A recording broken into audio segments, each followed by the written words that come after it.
Right, so one of the things I forgot to do when I put the spaceship on is I forgot to go down to the bottom of the screen. So the screen is 505 high, so we want to put this at about 230.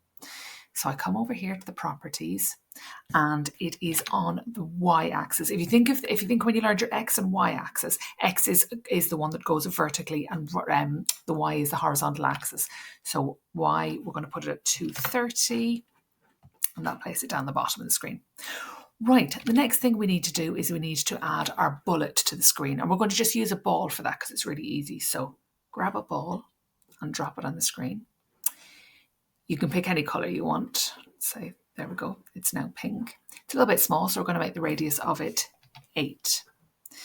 Okay, so the ball eventually is going to go to the rocket and then is going to travel up. Okay.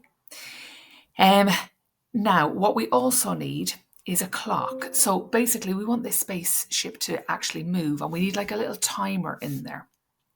So what we need to go onto sensors. Sorry, I'll just close this up to make it easier to see. We're going to go onto the clock, which is under sensors, and we're going to drag the clock out. Now, the clock is invisible, so you won't actually see anything. In the properties, there's not very much, but what we do have is a timer interval. So what we're going to do is we're going to set this one, it's interval between time events in milliseconds. So we're going to go 3,000. Okay, so it'll be every 3 seconds it's going to do something.